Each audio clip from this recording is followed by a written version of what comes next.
Hey, John. Oh, we're back. We're back. We're back. How?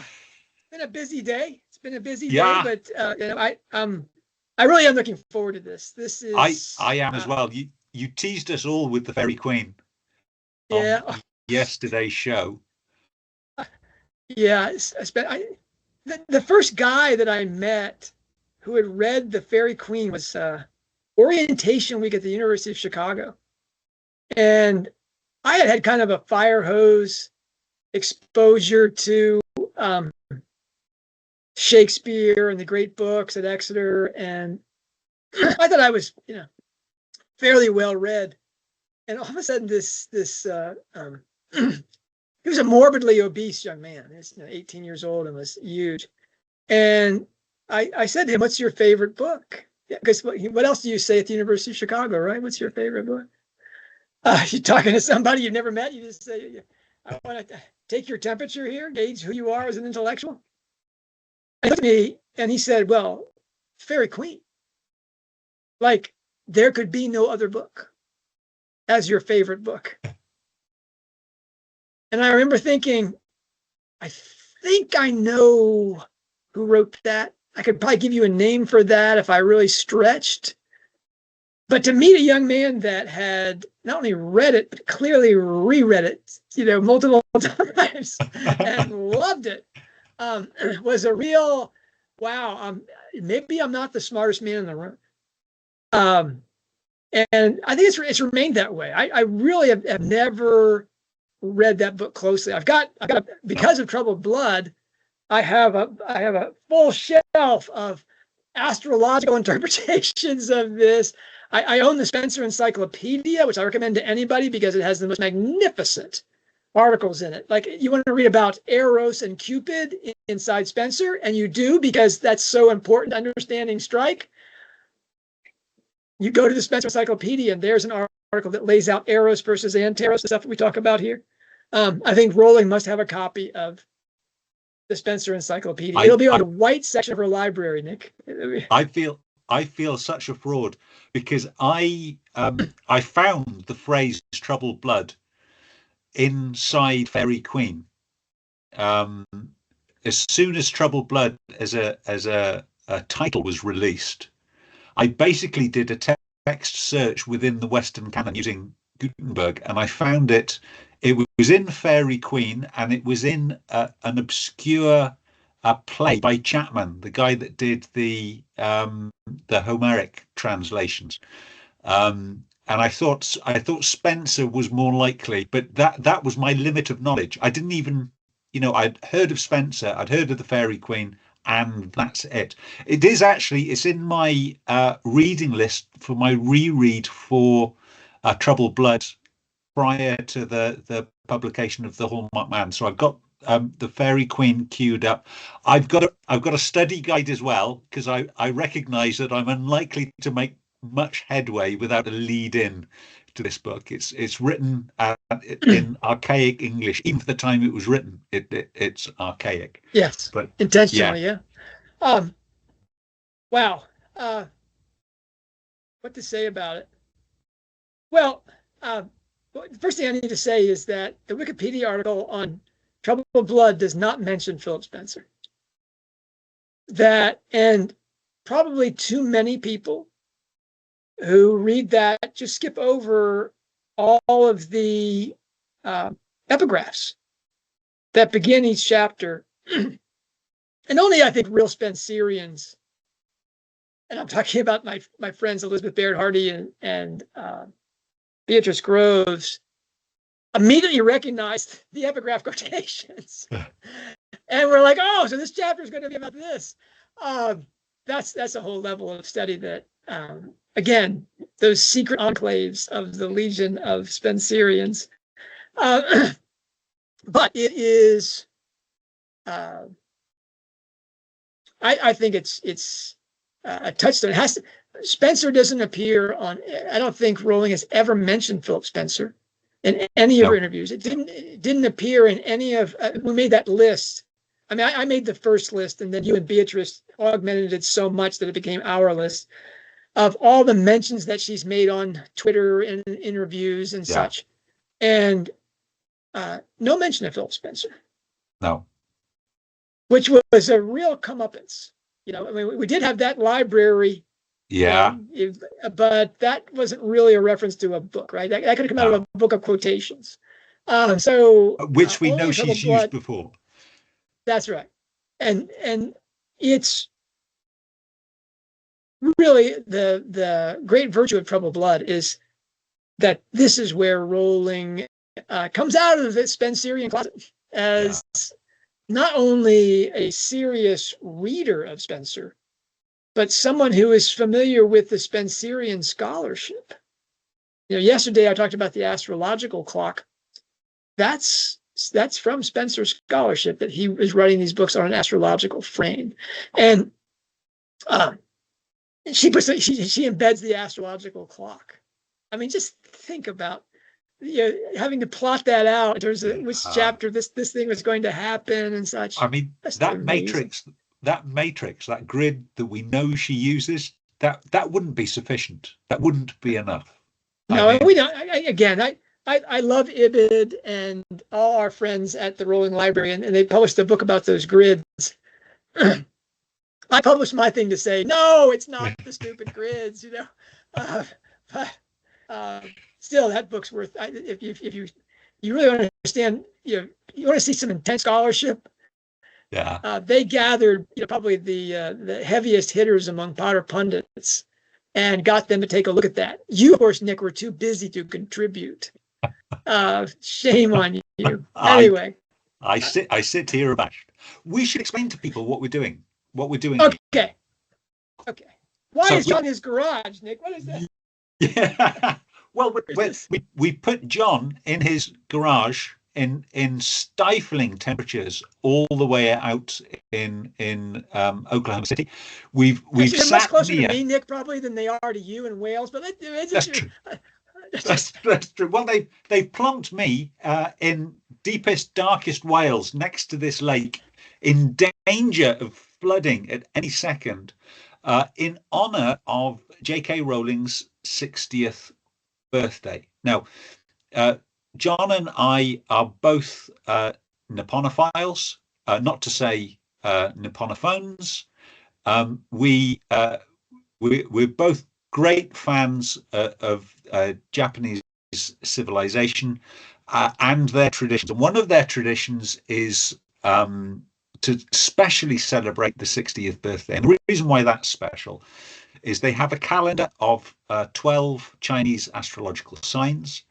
And this calendar cycles round the 5 Chinese elements to create a full calendar of 60 years.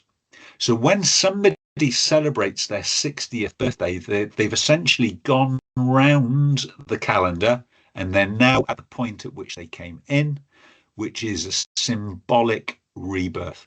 They get dressed up as a completely ridiculous adult baby. We're not expecting J.K. Rowling to get in on the act to such an extent, but it is a huge deal. So all friends, families, colleagues all come round to celebrate this with the lucky person that has reached their Kanreki. Now, Nick, if she does dress up with the red cap and the thing, the whole outfit, we'll know that she's been listening to what we've been saying. Yes, and now you've raised that possibility. Of course, it's what we all hope will happen. So if your publicists are listening, your most devoted fans are expecting this of you. So I still haven't explained what we are doing in the lake and the shed. So we are basically embodying J.K. Rowling's metaphor for her creative process. So she explained on a BBC radio programme, The Museum of Curiosities, how her inspiration works. And the metaphor she uses is her inspiration, those ideas that come from her, she envisages coming out of a lake as sort of molten, unformed, glass-like things. And they come from her subconscious. They come from her unresolved issues. And then what she needs to do with those ideas is form them. And she does that over with John in his shed, using her artistry, her literary devices, her craftsmanship as a wordsmith to create the literature we all know and love. So what we thought we'd do to celebrate is we would go through each of her published works. We would pick one item from the lake and one item from the shed, and we would talk about those lake and shed ideas in that work. Now, some works are just too dense in good stuff to get away with one episode, such as The Troubled Blood. So we're doing this in two parts. So we're now on to the second part of the Troubled Shed. Troubled Blood. Anyone who thinks that Deathly Hallows deserved 2 episodes, I agree. But I wrote an entire book about Deathly Hallows, and you can go read that book if you want more shed about Deathly Hallows. So, Kanreki, here we are. It's funny. Yesterday we did the astrological elements, lake and shed for Troubled Blood, and we mentioned it like halfway through the episode. Oh yeah, this whole thing is astrological. Now we're going to talk about Troubled Blood. I want to talk about, and one thing that we mentioned yesterday as well is that Rowling's library and her favorite books have to be considered part of her unconscious and subconscious mind. Yeah. She described well before, as in some of her first interviews, she described her inspiration as coming off the pile of books that she's read. And this is a very large pile of books, as that library revealed. And that she does close reading. She reads like a writer. She wants to see how it's done. For which I think we can thank her teacher in her comprehensive. If anybody knows where she can be found, is it Lucy Shepherd? Lucy Shepherd. If Lucy Shepherd is out there, Lucy, please talk to us. We want to know for sure what those A-level reading list was about. Not only do I not claim to be a Spencerian, you'll hear me say Philip Spencer as often as you'll hear me say Edmund Spencer. And that's shameful. I also always spell Spencer with a C. And that is supposedly unforgivable among Spencerians. I pulled out that post. It was a comment on a Hog Pro post, I think, where I said I found this phrase "troubled blood" in Spencer, and I spelt it with a C. Beatrice, being so polite, never pointed it out to me. Well, you were talking about wanting to read the Faerie Queene. Yeah. You do need notes, Nick. It's a long book, but it's not this long.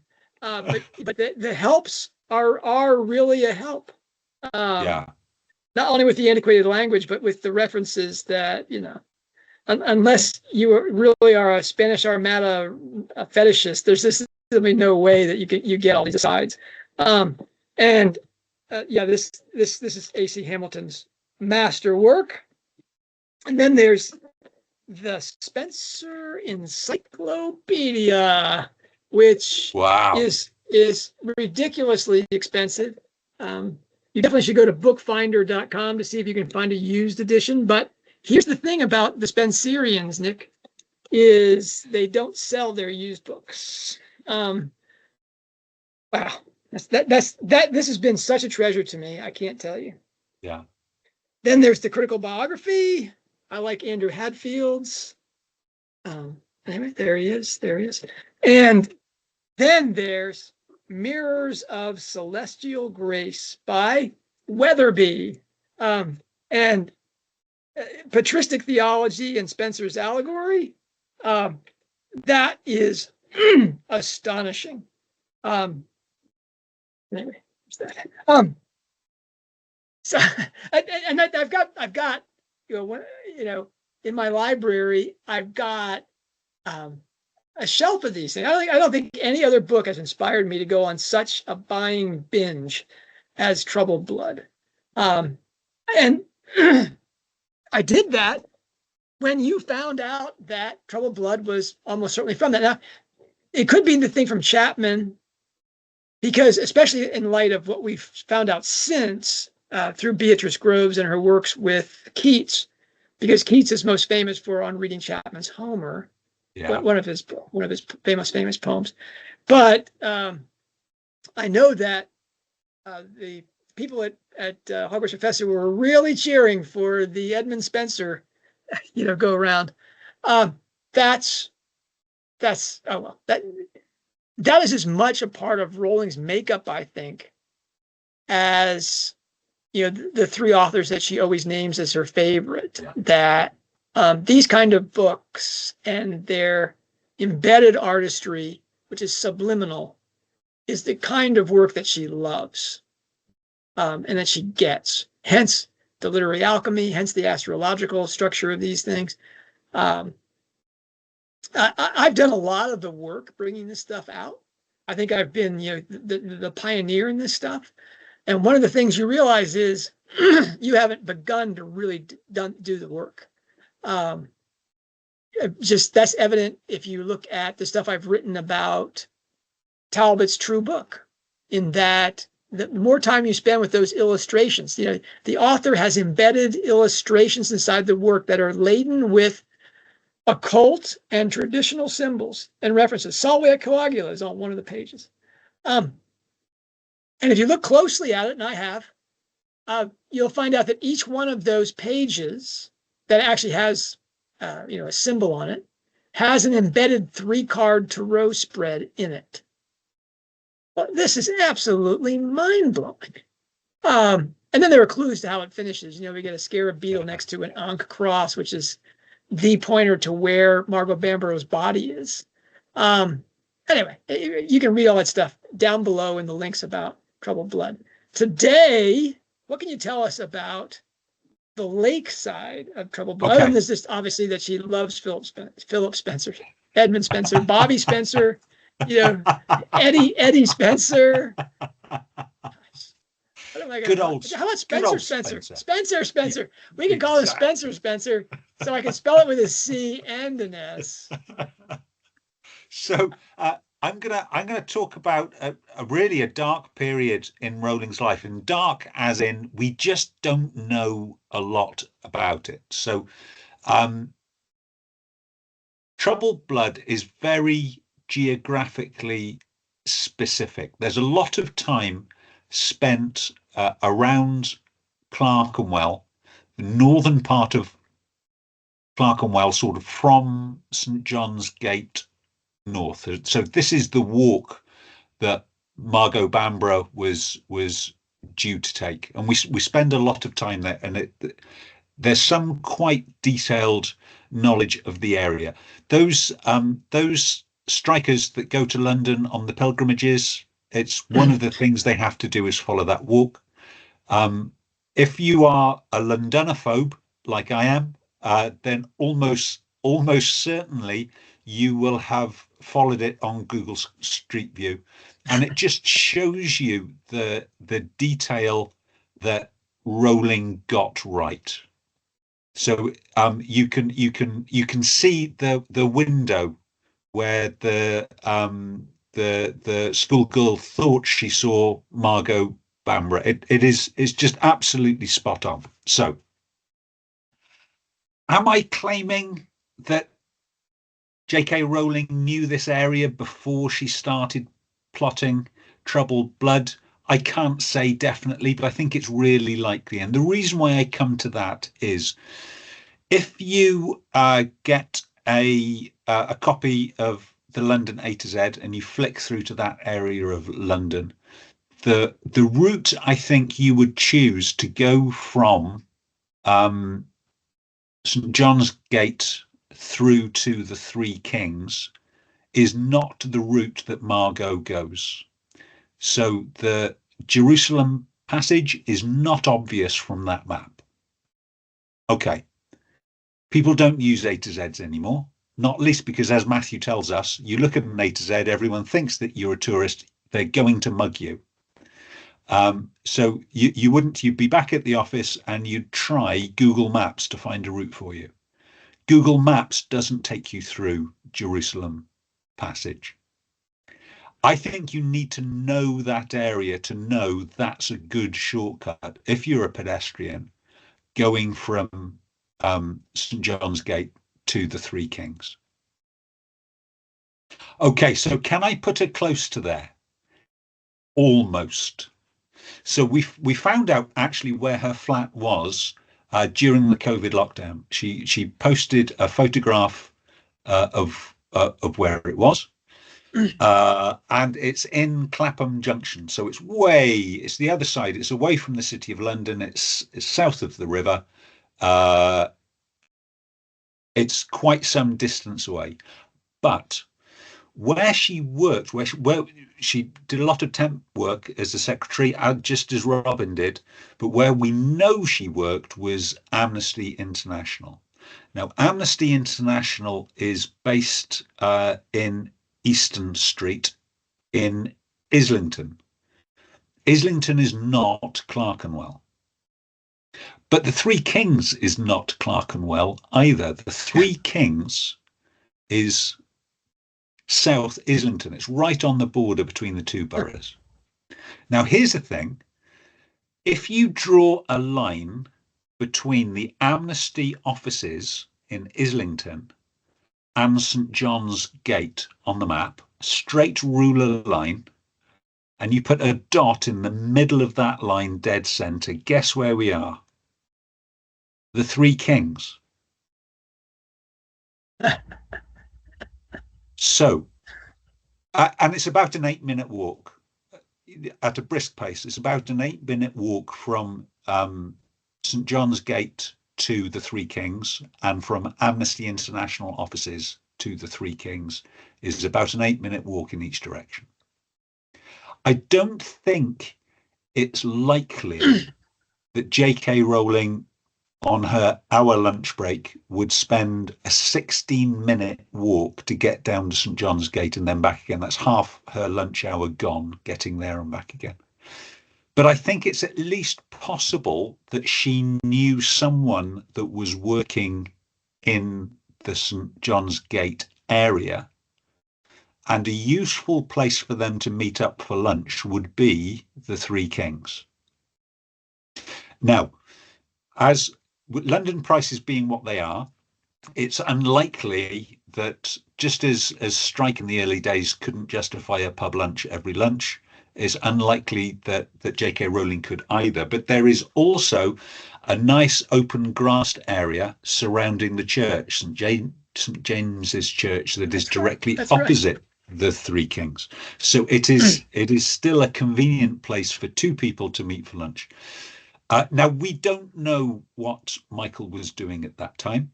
I still think of him without much justification as the accountant.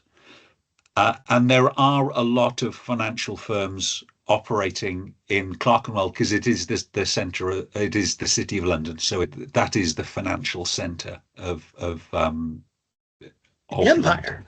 Yeah, of the empire. Okay, so picture, if you will, J.K. Rowling. She's in her flat in Clapham Junction. Oh, the street. Have I mentioned the street in Clapham Junction that she lives in? It's St. John's Road, John. She leaves her flat in St. John's Road. She takes a shortcut. So the quickest route from her flat in St. John's Road to Clapham Junction Underground Station is Severus Road. She walks down Severus Road, hops onto the Underground that delivers her almost directly opposite where she works in Islington. And then in her lunch break, she walks south to the Three Kings, where she's met someone walking north from St. John's Gate, which is possibly how she understands that area of London.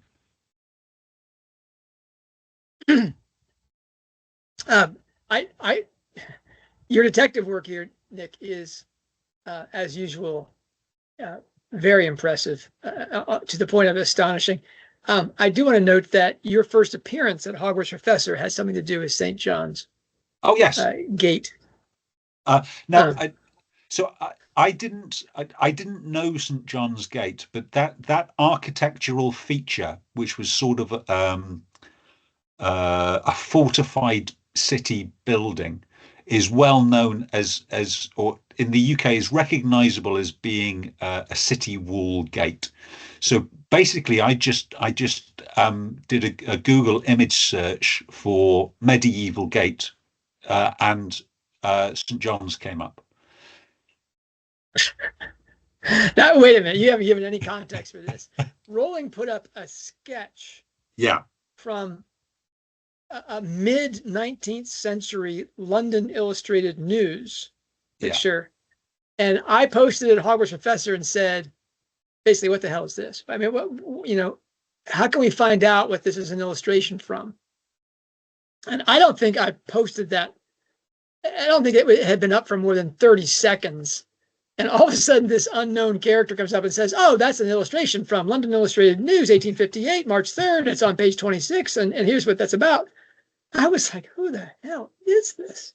I thought, I guess I got a mole inside Rowling's office or something. Who has done this? And that was the advent of the lake expert. that maybe a ladonophobe, but boy, you know that city. Thank you for doing that work. That's really, again, until we have the critical biography, until we have Rowling in a reflective mood, she's still in full-time writer and her power stage in terms of her influence politically. But if someday, if she gets into that reflective mode, I look forward to reading about Severus Street and St. John's Street and all of these things. That's just golden. Wow. Again, Nick, you do these things and you say, I don't have much to say today, and I'm left doing I'm holding the thing. But today I have something that's important to me to talk about, because I want to talk about Spenser. I want to talk about how important this author is that we had no sign that she had studied or was familiar with, even though, clearly authors that she loved. You mentioned Tolkien. I mentioned C.S. Lewis. Really love the Faerie Queene. I want to talk about Oonaugh and the Redcrosse Knight, who are the stars of the Faerie Queene's first book. Okay, I'm going to theorize and try to demonstrate in something which is not demonstrable that the first book in Faerie Queene serves as something of a template, not only of Strike's Redcrosse Knight adventure in 2014, but also of the missing person case, Margot Bamborough's disappearance in 1974, that he's trying to solve 40 years later. The first book of Spenser's epic allegory has 12 cantos in which Redcrosse passes through the stages of transformation, leading from election to sanctification, according to the Protestant understanding of Spenser's time. Heale, Heale, one of those Spenser scholars, described this six-stage paradigm of salvation as a process beginning with election, calling, and repentance, continuing through justification and mortification by the intervention of grace, ending in regeneration and sanctity. I'm not gonna beat you over the head with that. But in brief, in the first book, the knight sets out with Oonaugh on a white donkey. Hold that donkey thought, right, Nick? And their dwarf on a quest to free her mother and father, who are a king and queen, from the castle in which a dragon is keeping them prisoner. The two are separated in the first canto and have independent, if related, adventures before their reunion in Canto 8. Redcrosse is repeatedly broken in consequence of his pride, but by book's end has been sufficiently tutored and transformed in the faith that he defeats the dragon after a 3-day battle. The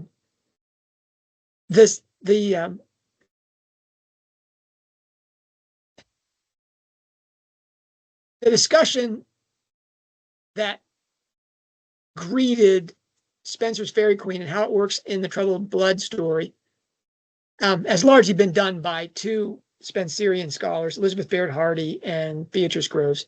And it's largely turned on the parallels between Robin and Strike with the epics Britomart and Artegal, who are a man and woman knight, and their relationship is told extensively throughout the other books inside the Faerie Queene, not in the first book. And those are really important parallels, and you should go down below, see the links down there, and read those things. As important as those parallels are in understanding the romantic storyline of the series, Redcrosse Knight and Oonaugh deserve more attention, I think. I say that with fear and trembling. Anyway, Strike, unknowingly, of course, is both investigating a disappearance akin to Faerie Queene's first book, as well as living a parallel St. George's existence himself. The Redcrosse Knight finds out that he is, in a way, St. George. In something like Metafictional Cubed, Strike is within a book whose title and more than 80 epigraphs are taken from the Faerie Queene. He is investigating a crime in which the victim lived a life and met her death in parallel with the adventures and characters of the Faerie Queene's first book. And his life during this investigation becomes, in addition to being anteros to Robin's Psyche per Spenser, the Redcrosse Knight of Book 1 to her Oonaugh. Okay. In the narrative itself, epigraphs aside, only the surfeit of St. John's crosses and the Cratyllic names act there as hints or clues that the spiritual allegory and intratextual gymnastics is happening. So I'm going to try. All right, where do you choose to start with all that? Right. Margot Bamborough, the general practitioner who disappeared in 1974, was a female Redcrosse Knight whose pride and Marmite kind of feminism led to her murder. That her life is meant to be read as an allegory along Spenserian lines is evident in her life having been dedicated to serving her parents, right, who are imprisoned by disability and poverty. That her best friend was named Oonaugh. It's spelled differently. It's given an Irish spelling, but it's homophonic with Oonaugh, U-N-A of the Faerie Queene. And that Margot, her first name, means pearl. Perhaps the first allegorical poem of note and a cryptonym pointing to her fate. She winds up as a pearl inside that cement box. Bamborough, too, according to Rowling's preferred reference text, the Oxford Dictionary of British Place Names, means the stronghold of a queen named Bebby, which is Elizabeth, who is the patron of Faerie Queene. Okay. Bamborough falls, as did Redcrosse, to carnal pleasures, she with the artist Paul Satchwell, and then to pride. So I should say Satchel, right? Paul Satchel is another name. It means little bag. It's a reference to his junk there, right? Anyway, Margot Bamborough marries into a much wealthier and Catholic family. Her husband's name, Roy Phipps, translates as King Philips, who is the Spanish and Catholic king whose armada Queen Elizabeth's fleet had defeated only 3 years before the first version of Faerie Queene is published. The Bamborough-Phipps marriage was an unhappy one, and their manor home, though luxurious, has touchstones of Redcrosse's battle with Sansjoy, without joy. Most notably, that statue of Asclepius in the library, right? The god of healing, to whom Duessa and Night traveled to hell with the defeated Sansjoy for his restoration. Oonaugh described her friend Margot as miserable in the weeks before her disappearance. Margot met with Satchel twice, and he was as false as Duessa was with Redcrosse in Canto 7 of Book 1 of Faerie Queene. She fell, however, not again to sexual sin, but as Redcrosse did to pride. Orgoglio is an Italian word for pride. Margot told her husband and best friend Oonaugh that her experience in giving birth to her daughter Anna had changed her feminist views on abortion. But that wasn't the case. Margot coached a young pregnant woman, a receptionist at the St. John's Clinic, in relationship with a gangster, whose name allegorically means the devil, to have an abortion, lest she be trapped in a marriage to an abusive man. The Spenserian allegory, as uncomfortable as that is going to be for postmodern readers, suggests that Margot's murder by Janus was a judgment by God for this failing because of the circumstances in the clinic on the day of her disappearance. A woman from a traveler or gypsy family came in just as the office is closing for the day, and Margot was headed out to meet with Oonaugh, in which she wants to share what she suspects about Janus, I think. Kim Sullivan in the novel's denouement explained what had happened based on notes found in Margot's bag inside the cement, clam or oyster. The patient's full name was Theodosia Loveridge, and she was from a traveler family. This is again what Kim Sullivan is saying. Margot suspected an ectopic pregnancy and wanted to ring an ambulance, but Theo said her boyfriend would take her. Margot's notes suggested Theo was scared of her family knowing she was pregnant. Now, this mysterious last patient is only known as Theo throughout the novel, which means by God or from God. There's some confusion about whether it's a man or a woman. So it's like this hermaphroditic, God is transcendent, God is immanent type thing. Her full name, using Rowling's preferred surname reference text, means God's gift, beloved ruler. Margot's decision not to call an ambulance or to speak to Theo's boyfriend to explain to him what an ectopic pregnancy involved meant Theo's all but certain death. Along allegorical lines of Spenser's times, God appeared to Margot Bamborough after she had facilitated the death of an unborn child for the convenience of her receptionist in order to test the doctor's real concern for women. Oonaugh has explained that her friend was an atheist through and through. Is that a decent Irish accent, Nick? No. I can't do an Irish accent. Anyway, her faith really is in feminism. Margot, remember that Rowling has said that the book is about changes over time in feminism. Right? Margot failed this meeting with God or Theo, in which God died as a result of the doctor's decision to see her friend rather than to help the patient. Janus Beattie, the novel's Janus figure, Janus is spelled differently than the Duessa, Janus figure, but it's obviously pronounced the same. Janus Beattie captured and murdered Bamborough on her way to that pub, the Three Kings. Bamborough's demise as Redcrosse takes place at the equivalent of Argoglio's defeat of the night and is being poisoned by Duessa. Duessa was rewarded by Argoglio or Pride with the steed the whore of Babylon rides in the Book of Revelation. All right. Now, Detective Inspector Talbot, practicing invocational magic at the height of his psychotic break, attempted to raise the spirit of the dead Dr. Bamborough and succeeded, in his own mind, in raising the whore of Babylon, whom he saw as the demonic servant of Baphomet. If he had read less Aleister Crowley and more Edmund Spenser, he and then Strike and Ellicott, who see his drawing in the true book, would have recognized Duessa, the poisoner of Book 1, Canto 7, and her seven-headed beast, or Goglio's steed. That's such a crucial piece of the occult imagery inside that, and that it's central to the first book of Faerie Queene, really. Anyway, all of them attempt to read the embedded Faerie Queene in Troubled Blood using astrological tools of interpretation, which, though on the surface is preposterous, as I've said, is essential to understanding Spenser. Both Aleister Fowler, who is like the English literary geek about chiastic structures, and Dame Frances Yates, who is the goddess of esoteric interpretation of Shakespeare and this literature, though they differ in their assignment of Queen's 7 books to their corresponding planet, agree that the allegorical epic is built upon an astrological scaffolding.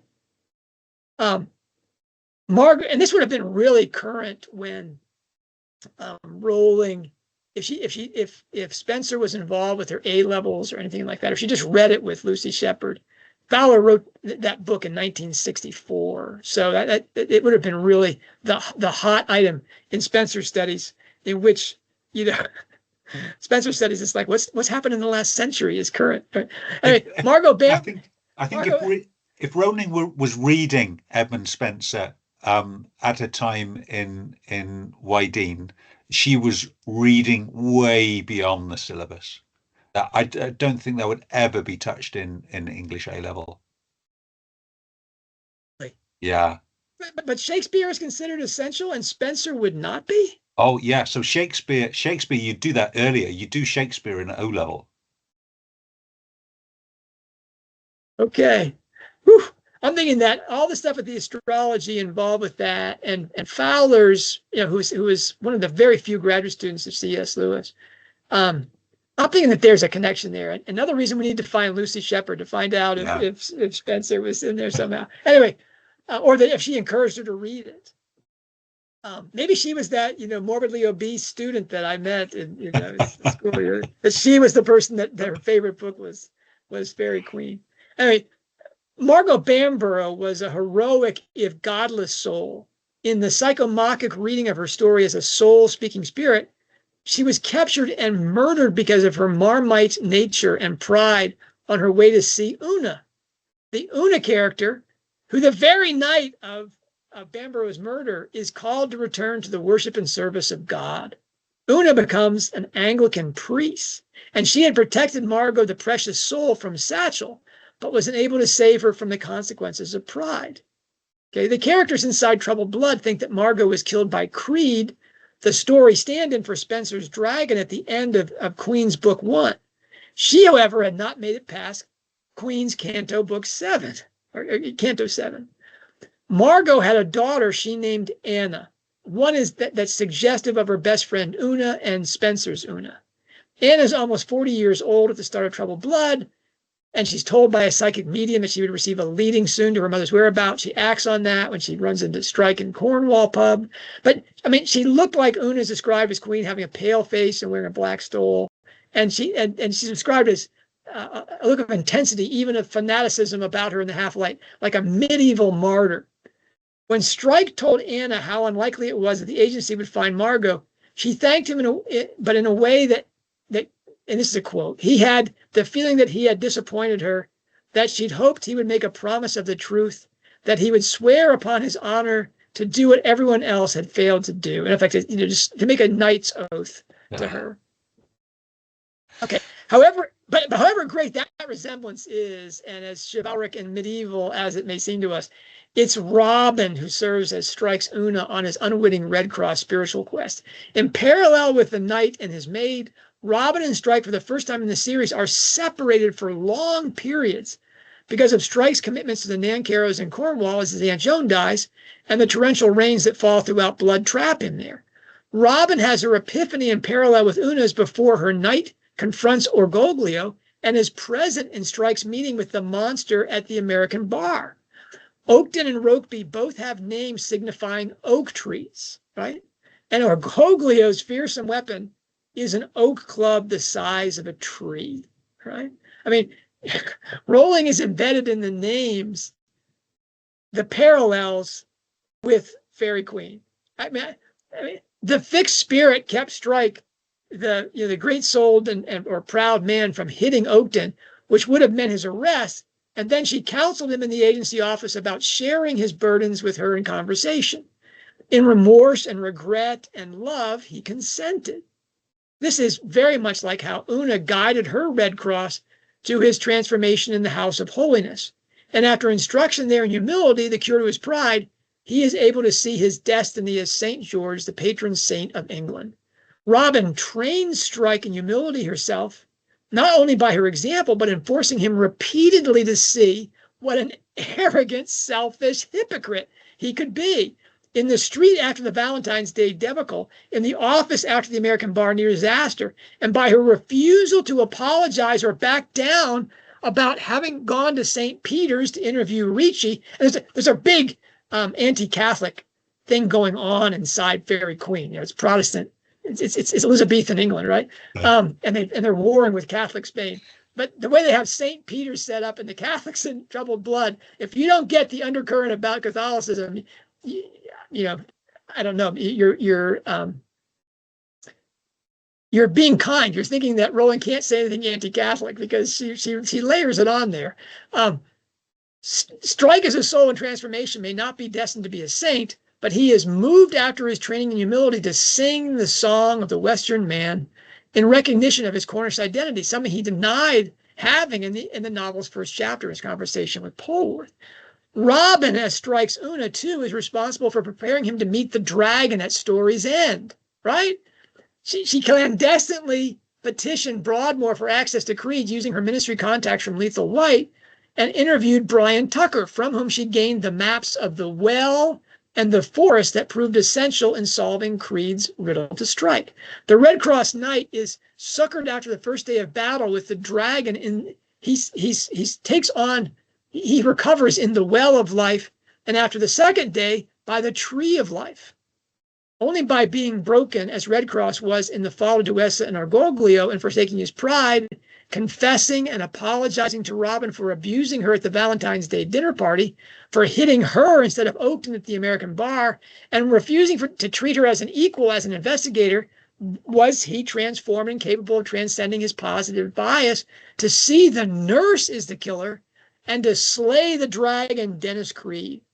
All the witnesses the duo cannot find appear ex machina in the immediate wake of Strike's forsaking his pride and pledging his troth to the story equivalents of Oonaugh and Britomart, his partner, Robin Ellicott. Strike thanked her on her birthday, not only with the Narciso perfume discussed, but also with a donkey balloon. That donkey balloon again, not only of large animals, right, for that house, but the donkey balloon is a token both of Oonaugh's riding a donkey, no doubt, and of Robin's fond childhood memories of riding one at Skegness. He took her to the Ritz for champagne as well to show he remembered everything they had said the night he confessed she was his best mate, and she agreed. Now, people say that Oonaugh and Redcrosse Knight are married. They're not married. Okay. The perennialists say that this is Martin Lings. The essential feature of man's primordial state was the union of his soul with the spirit. And one of the most universal symbols of that regaining of that state is marriage, the union of lovers. And he mentions the Redcrosse Knight specifically on that point. A perfect woman may stand for the spirit. And in the Faerie Queene, the sequel to Redcrosse Knight's victory of the dragon is his marriage to the lady Oonaugh. Now, the knight and Oonaugh are betrothed. They're not married at the end of book 1, and this is a marker that there is a difference between the earthly and celestial paradises, the ends respectively of the lesser and greater mysteries of salvation and sanctification. I'm not going to go on. Okay, Oonaugh, who's the spirit in this relationship, is named for the one, which in Kirlo's Dictionary of Symbolism is equivalent to the center, to the non-manifest point, to the creative power of the unmoved mover. All right. And Scott says the center is an image of God. And that's what Oonaugh, that fixed point is. Oonaugh as spirit is fixed and perfect, and her betrothal to the knight is an affirmation of his soul's purification and near readiness for perfect union with the spirit. Robin and Cormoran have not yet pledged troth, but this is the path of spiritual transformation the novel is describing. The changes and growth in the relationship is traveling. The sole allegory of the Strike series is Robin and Cormoran playing soul and spirit to one another in this Shakespearean, marriage allegory. And they're betrothed in the fact that they're partners inside the relationship, but neither one of them has been perfected, so they're not yet married. And as you've theorized, Nick, we can see actually an ending in which they're never married, but in which they complement each other in this way. And so they have this spiritually edifying relationship, sans sexual congress and union. Oof. They didn't cancel you, Nick, when you theorized this. I bet they cancel me. They probably cancel me. Here I am saying all these nice things about Lindsay and how she saved me on my astrological thing. I'm afraid what the Strike Ellicott, harpies are going to do to me for saying that this book can end without them being, married or even in bed with each other. But really, again, Rowling's secret power in a way is her embedding exteriorizations of the soul's relationship with the spirit inside her books. We get that certainly in Harry Potter with the soul triptych, and we get that in Christmas Pig. We'll talk about that in the coming days. And we get it, I think, most obviously in the Shakespearean soul drama of Robin and Strike as soul and spirit to one another. And Rowling Galbraith chooses Spenser's Faerie Queene as the template on which to build that. She also uses, I think I promised to, there's so many things I promised to do in these Troubled Blood things, because that's also the mythological template of this series, which is the Cupid and Psyche. There's that scene, Nick, where they're in the agency office and it's dark in there and the lights come on. I mean, they're confessing to each other they're best mates and they're both thinking about the bedroom upstairs. And all of a sudden Barclay bursts in and turns the light on and you're shocked. And Robin's, euphoric. Barclay goes to do some paperwork with Strike in the inner office. And then Saul Morris shows up. Well, Saul Morris's name, he's just like Sirius Black. He's the Black Star, the Black Sun. His name means the Black Star. And he's Anteros. He's the love which is just sexual relations, carnal affection. And Robin pulls a knife on him. And the light and the knife are straight out of the Cupid and Psyche myth, right? I mean, Rowling is doing astrological artistry. She's doing mythological artistry. She's doing straight template storytelling with modifications in using Faerie Queene's first book as her straight up model. This is shed work, Nick. And I don't think you read that story. Here's the real thing is, I don't think you read that book and say, oh, this is just way too sheddy. No, you can't. You can't. But there is plenty of shed in there. You can't look at it and say there's too much shed, but there is plenty of shed, which is why I'm excited for tomorrow's episode. Oh. What is tomorrow, Nick? What are we doing tomorrow? It's time to jump back into that lake, John. We're going swimming.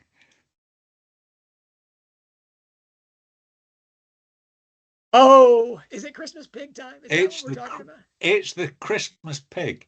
And there's so much lake, I'm not sure we can fit it into one episode. We're going to have to talk about this. Let's talk about it. Christmas Pig, I think from the shed side, we have to talk about the Blue Bunny. Because the Blue Bunny... How can you claim Blue Bunny for the shed when it's so lakey? Well, that's great. How about the first talk we do? We'll talk about the Blue Bunny. Because the shed work that she does with this lake inspiration is phenomenal. Yeah. Yeah, it is. It really is. Especially the way the heavens open. Yeah.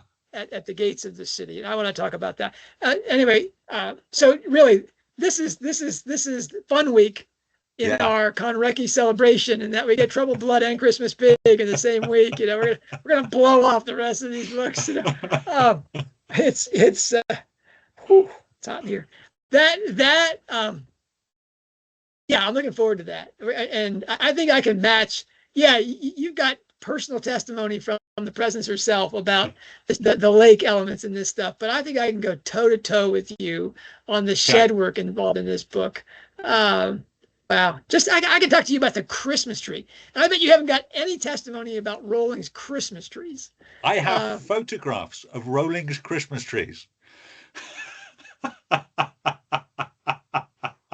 I don't have. Full confession. I don't have a photograph of Rowling's toilet roll angel, but it's just too ridiculous not to have been a real thing. Okay. There's so much. There's Yeah. just the pigs. We talked about the blind pig in an earlier Yeah. episode, I think. So I mean, all right.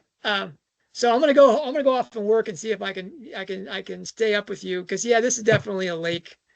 Like it's this. But you just endured the shed Olympus of troubled blood.